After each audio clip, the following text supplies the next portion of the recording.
Achei este tema muito pertinente. Porquê? Porque a espiritualidade a mim pessoalmente tem-me ajudado tanto,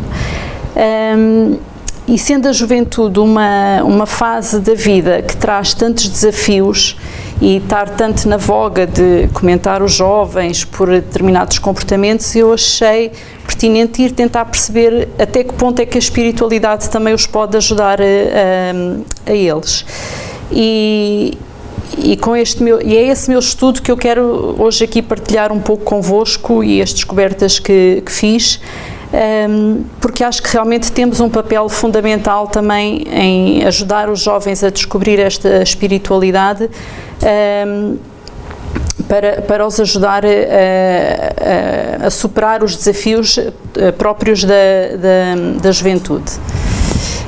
Antes de mais, e para dar início depois propriamente ao tema, eu achei pertinente definir aqui alguns temas para conseguirmos entender melhor depois o tema em si. E então, primeiro que nada, achei importante definir o que é o espiritualismo, porque às vezes há aqui um bocadinho de confusão de espiritualismo com espiritualidade, com espiritismo, pronto. E então o espiritualismo é no fundo o oposto do materialismo. Aquele que acredita haver em si alguma coisa além da matéria é então chamado espiritualista. Mas o facto de ser espiritualista não quer dizer que creia na existência dos espíritos ou nas suas comunicações com o mundo visível. O espiritualismo, então, engloba diversas crenças religiosas e filosóficas que admitem a existência de uma realidade espiritual. Pode incluir o cristianismo, o hinduísmo, o budismo, o esoterismo, entre outros. O espiritualismo não tem uma doutrina unificada, nem necessariamente pratica práticas mediúnicas. No entanto, há dois pontos entre o espiritualismo, ou todas as doutrinas espiritualistas, e o espiritismo, que é a existência de Deus e a imortalidade da alma. Quanto ao espiritismo, o espiritismo é uma doutrina codificada por Allan Kardec a partir dos ensinamentos dos espíritos, com base na observação e experimentação de fenómenos espirituais. O espiritismo foi codificado então por Allan Kardec em algumas obras básicas, nomeadamente o Livro dos Médiuns, em 1861, a Gênese, em 1868, que engloba toda a parte científica do espiritismo. Nestes livros, Kardec fala-nos da natureza, origem e destino dos espíritos e as suas relações com o mundo corporal. Já no Livro dos Espíritos, em 1857, portanto, que tem toda a parte filosófica do espiritismo, dá-nos reflexões sobre a vida, Deus, destino e moralidade. São 1019 perguntas com respostas dadas pelos espíritos. E ainda o Evangelho segundo o Espiritismo, em 1864, que tem toda a parte moral, que se fundamenta no Evangelho de Jesus e na prática da caridade.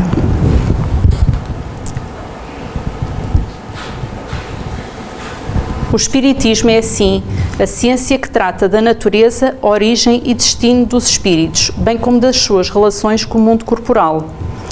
O Espiritismo é, ao mesmo tempo, uma ciência de observação e uma doutrina filosófica. Como ciência prática, ele consiste nas relações que se estabelecem entre nós e os espíritos. Já como filosofia, compreende todas as consequências morais que dimanam dessas mesmas relações. Assim, o Espiritismo assenta em 5 pilares: a existência de Deus, a imortalidade da alma, a reencarnação, a comunicabilidade dos espíritos e a pluralidade dos mundos habitados, todos eles já devidamente fundamentados e comprovados. Esta aqui da pluralidade dos mundos habitados é que ainda andamos aqui assim, mas já existem provas de que efetivamente não somos os únicos a habitar o universo. Então, porquê falar de espiritualidade na juventude? A juventude, vista como uma etapa biológica, no fundo é muito mais do que uma etapa biológica, é uma etapa biológica e espiritual. Do ponto de vista físico e material, a juventude compreende a fase que vai desde a adolescência até à vida adulta e é caracterizado por quê? Por um desenvolvimento físico e hormonal, transformações neurológicas e emocionais, formação de identidade e autonomia e a busca por um sentido de pertença. Mas, como disse, ela é muito mais do que uma etapa biológica. Ela é também uma etapa espiritual. No olhar espírita, é uma etapa rica em oportunidades evolutivas, marcada por desafios, escolhas e aprendizagem, que vão repercutir por toda a existência e além dela.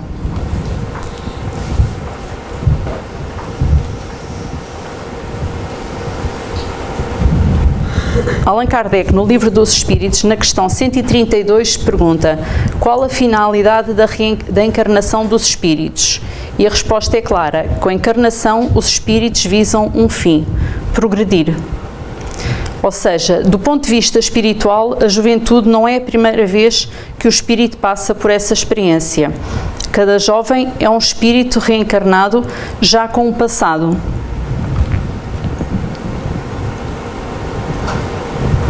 Nesta etapa, o espírito começa a acordar para as suas tendências, valores e escolhas. Por isso, muitas vezes, há o quê? Conflitos internos que não se explicam apenas pela biologia. Aparecem inclinações morais, talentos e fraquezas, e ressurgem afinidades e desafios reencarnatórios.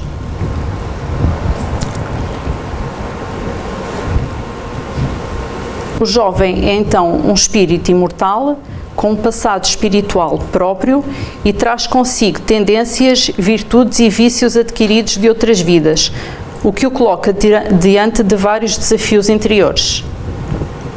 E que desafios é que são esses?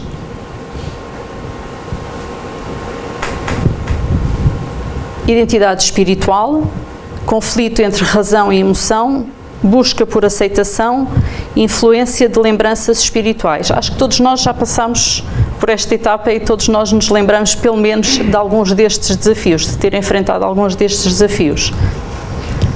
Relativamente à identidade espiritual, portanto, o primeiro desafio que eu aqui identifico, o que é que o jovem se questiona? Muitas vezes quem é, qual é o seu propósito e como é que a sua vida material se conecta com algo maior.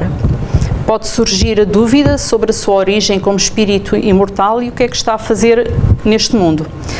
E aqui, se não houverem referências seguras, o jovem pode procurar identidade apenas em grupos sociais e tendências sociais, o chamado ir atrás da moda. Vai atrás da moda porque não quer ser rejeitado, porque quer ser aceito nos grupos e vai-se muitas vezes até afastando dos valores que lhe são incutidos até em casa.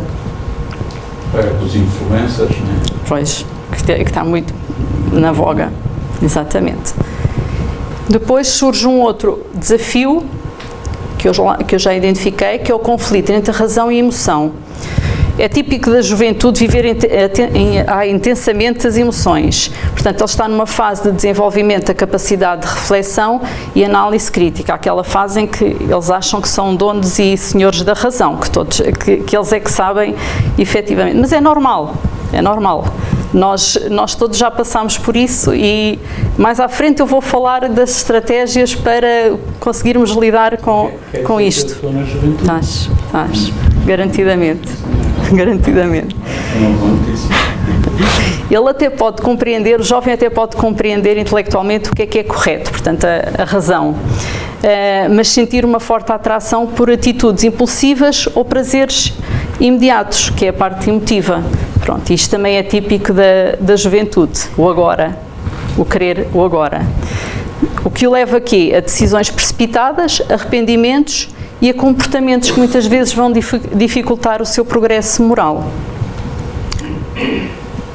Isto está tudo interligado, porque o último desafio é a busca por aceitação, ou seja, o jovem sente a necessidade de se sentir incluído e reconhecido por um grupo social, podendo levá-lo a adotar comportamentos que não estejam de acordo com os seus valores íntimos, apenas para ser aceite.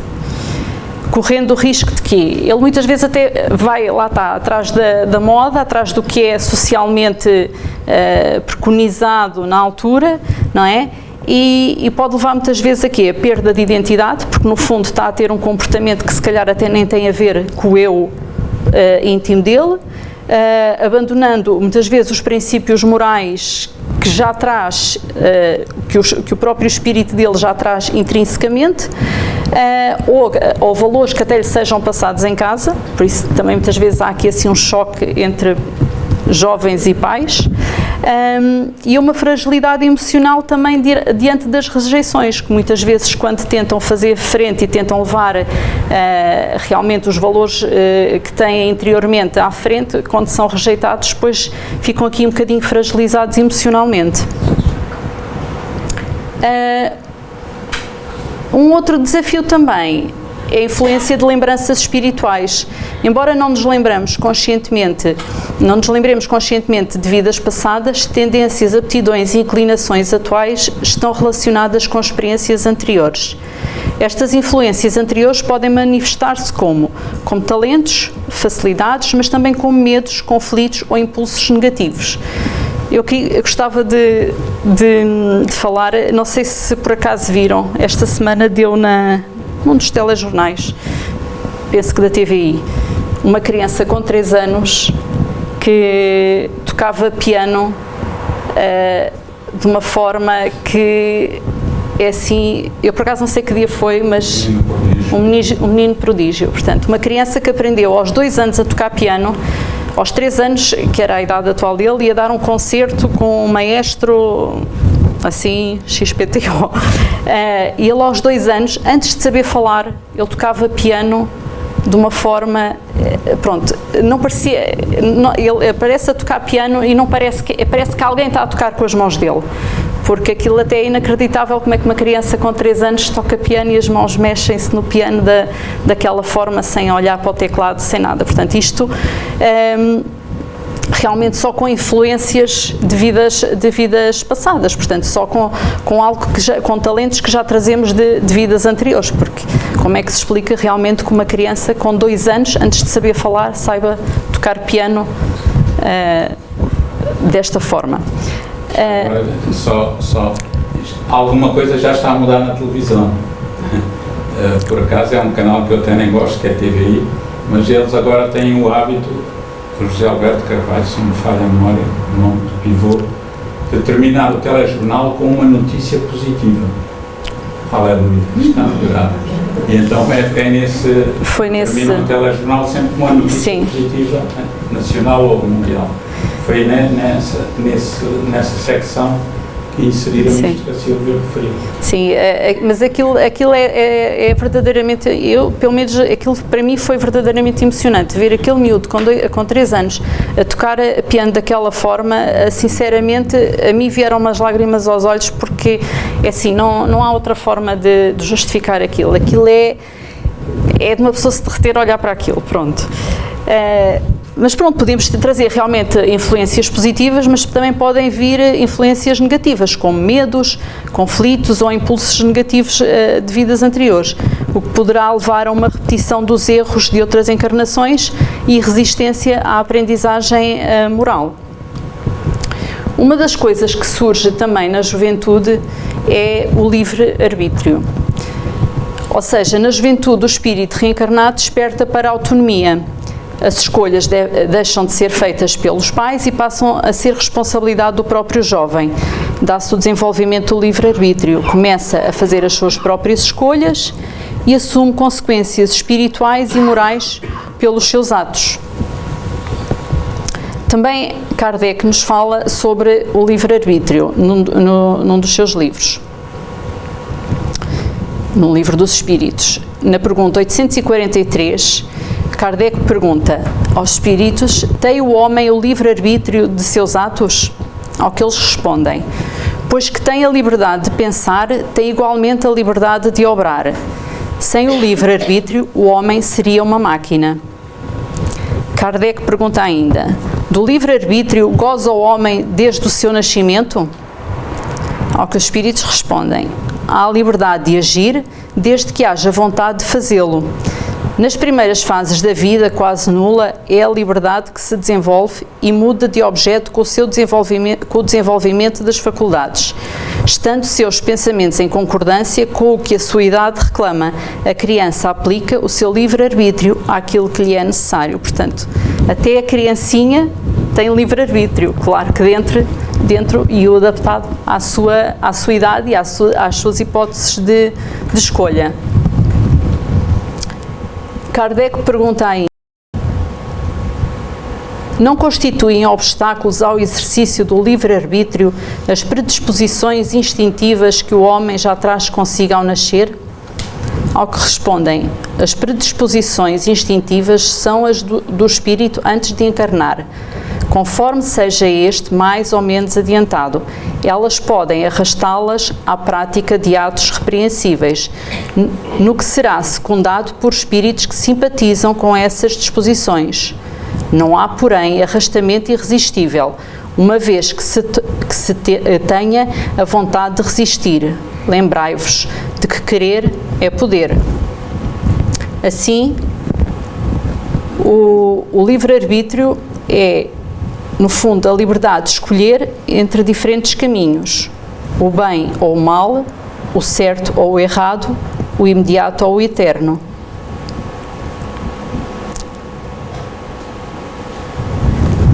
Num dos livros também de Allan Kardec, O Céu e o Inferno, Kardec diz-nos: todos somos livres no trabalho do próprio progresso, e o que muito e depressa trabalha, mais cedo recebe a recompensa. O romeiro que se desgarra retarda a marcha e não pode queixar-se senão de si mesmo. O livre-arbítrio é, portanto, uma das maiores dádivas concedida por Deus ao espírito. Ele é a chave de evolução ou sofrimento, dependendo do uso que se faz. Então Kardec fala-nos da importância do desenvolvimento positivo do livre-arbítrio. No Livro dos Espíritos, em 1857, nas questões da 843 a 872, ele refere-nos que o livre-arbítrio desenvolve-se com o conhecimento da verdade, a prática do bem e o domínio sobre as más inclinações. Também no Evangelho, segundo o Espiritismo, portanto, isto em cada um dos livros codificados por ele, no capítulo 5º e no capítulo 17, diz-nos que as escolhas corretas moldam o destino espiritual. A reforma íntima é o caminho para usar bem o livre-arbítrio. No livro O Céu e o Inferno, ele diz-nos também que o livre-arbítrio é a lei divina e as penas futuras são a consequência direta e lógica do uso que fazemos dessa liberdade. Na Gênese de 1868, ele diz-nos: todas as almas são criadas iguais, com a idêntica aptidão para progredir, em virtude do seu livre-arbítrio, que não há entre elas diferença, senão quanto ao progresso realizado, e alcançarão a mesma meta mais ou menos rapidamente pelo trabalho e boa vontade. No fundo, aqui ele relaciona o livre-arbítrio à lei de progresso e à lei de responsabilidade de cooperar com a própria evolução. O uso positivo do livre-arbítrio requer discernimento e educação moral. O livre-arbítrio não é cego, ele é guiado pela consciência e iluminado pelo conhecimento espiritual. Então, quais são as estratégias para desenvolver positivamente o livre-arbítrio? Primeira estratégia: desenvolver o autoconhecimento.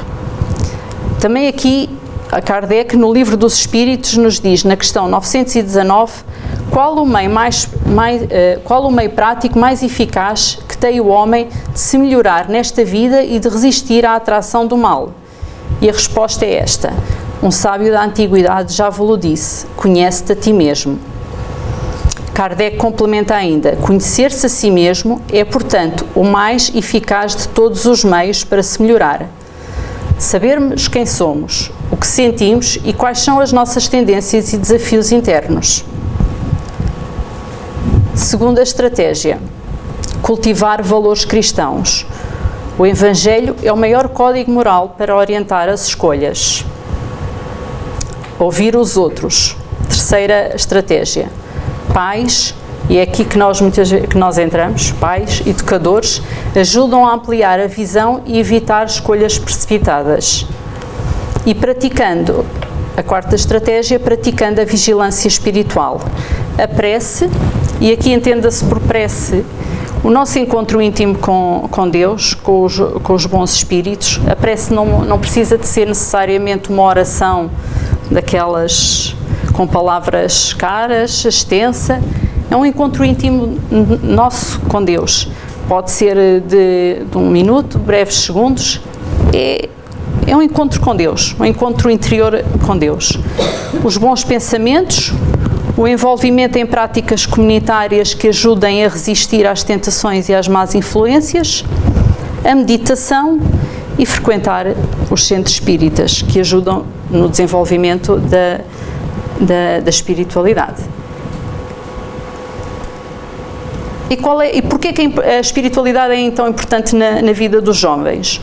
Porque ajuda o jovem a conhecer-se como espírito imortal, fortalece o jovem diante de crises emocionais.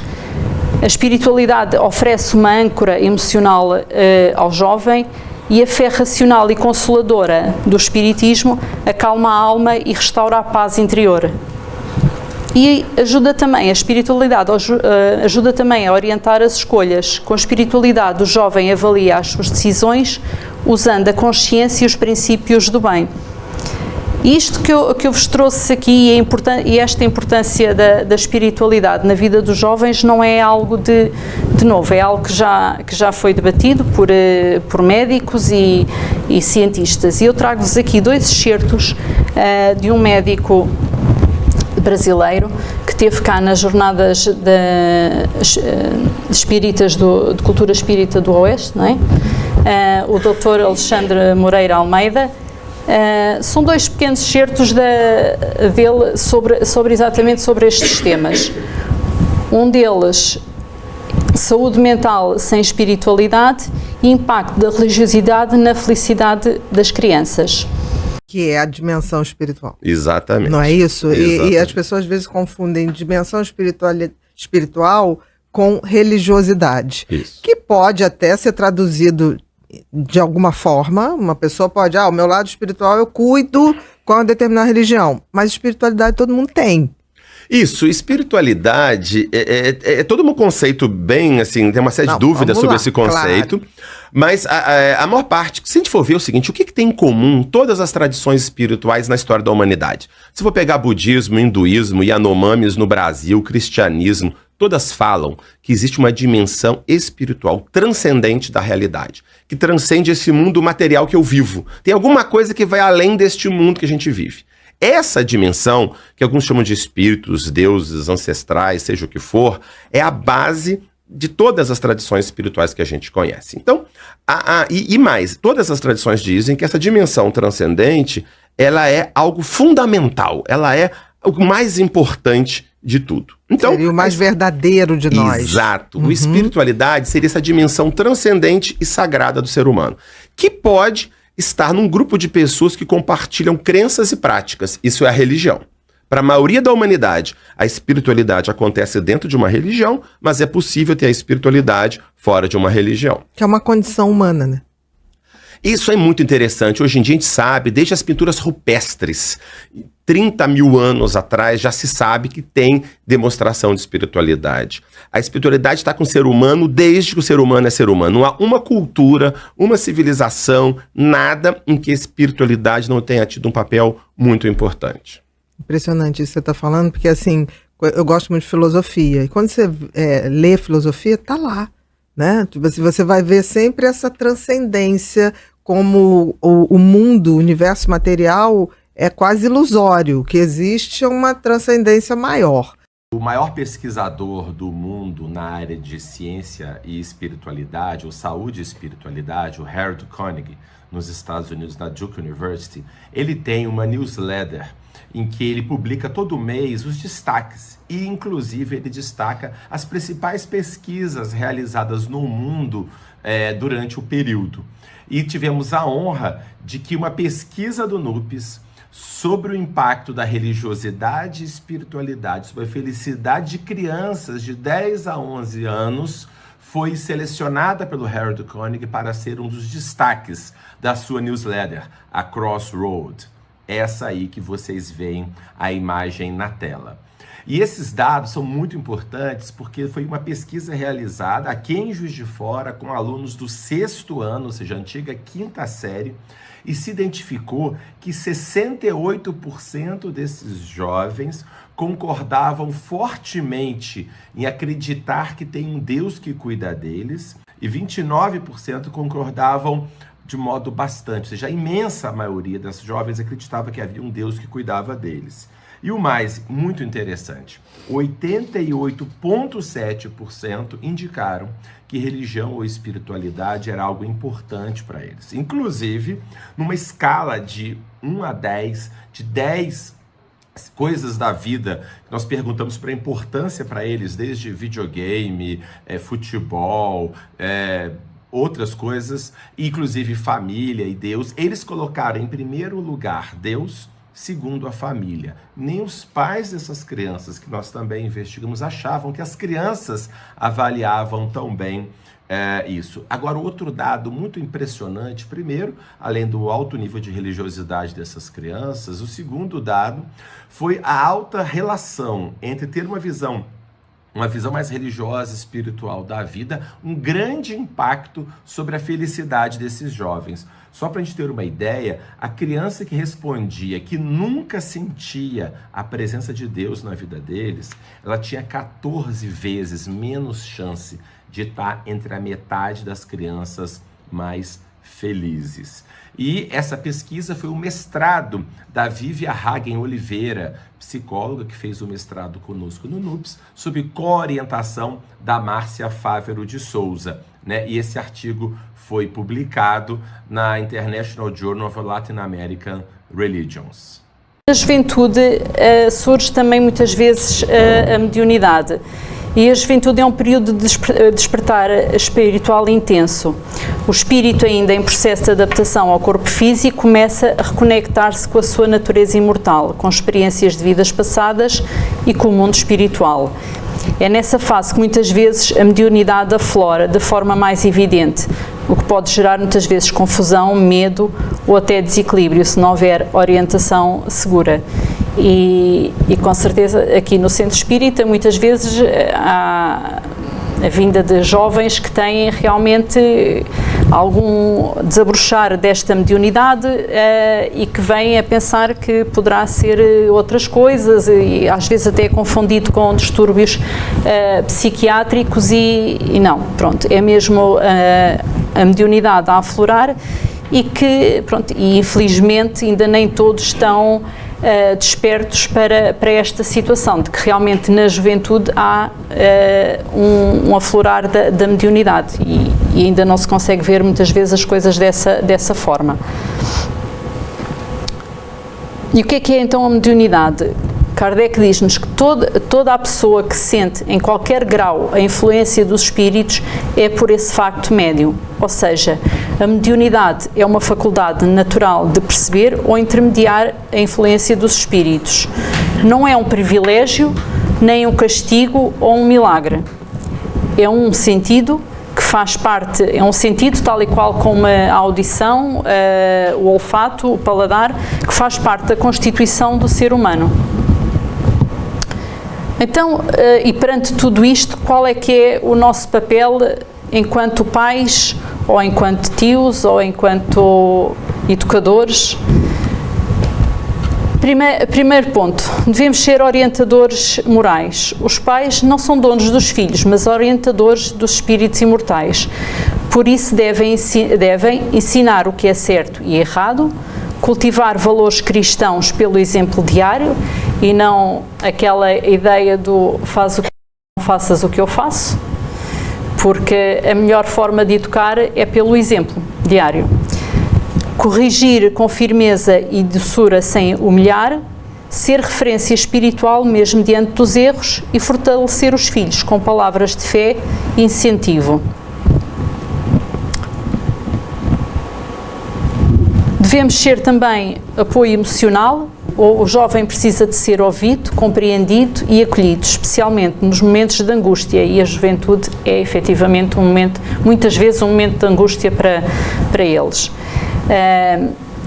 Principalmente nos momentos de angústia, dúvidas e erros. Por isso os pais devem escutar mais do que julgar, corrigir sem condenar e dar limites sem violência e apoiar o filho com demonstrações de confiança e estímulo.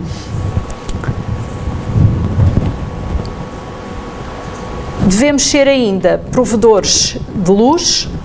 O lar deve ser um lugar de luz espiritual, onde se ora juntos, estuda o Evangelho, estimula o pensamento elevado e combate influências negativas com amor e vigilância. Também aqui Kardec nos diz que o efeito da prece em comum está na união que existe entre todos os que participam dela, com o mesmo pensamento e o mesmo objetivo. Não é o número de pessoas reunidas, mas a identidade de vistas e de sentimentos que lhes dá força. 1000 pessoas reunidas, mas distraídas entre si, não oram mais do que uma só, ao passo que 2 ou 3 que oram unidas pelo coração e pela vontade, formarão uma verdadeira congregação cujas preces farão ouvir. Isto no Evangelho segundo o Espiritismo. Os pais devem ser também facilitadores da autonomia responsável, permitir que os filhos cresçam, mas com consciência e responsabilidade. Dar aqui a ideia de que a liberdade implica responsabilidade, porque somos livres para escolher o caminho, mas não somos livres das consequências dessa escolha, a lei de causa e efeito também. Confiar, mas acompanhar de perto. E ensinar que a liberdade e o dever caminham sempre juntos. Assim, pais conscientes do seu papel espiritual guiam sem controlar, amam sem sufocar e corrigem sem ferir, acompanham sem invadir. Ou seja, e esta é uma frase que eu gosto muito, aos filhos devemos dar asas para voar e raízes para voltar. Eles, a meu ver, eles devem ver em casa o apoio e a luz, os guias que o ajudam a caminhar nesta jornada da vida. Gostaria de vos deixar uma pequena reflexão. A juventude é, portanto, um tempo de perguntas, de descobertas, de movimento interior. A espiritualidade, à luz da doutrina espírita, convida-nos a compreender que a vida é uma jornada de crescimento e que cada desafio é uma oportunidade de evolução. Que nós, pais, avós, tios, consigamos capacitar os nossos jovens a seguir com esse propósito, confiando na presença amorosa de Deus e dos bons espíritos que nos inspiram e amparam. Lembrando-os que quando escolhemos caminhar com o coração aberto, com coragem e verdade, oferecemos ao mundo o que temos de mais precioso, ou seja, o melhor de nós, e que a cada dia que passa devemos ser sempre a nossa melhor versão. E esta foi a bibliografia por mim consultada, o Livro dos Espíritos, a Gênese, o Céu e o Inferno, a Adolescência e Vida e o Evangelho segundo o Espiritismo.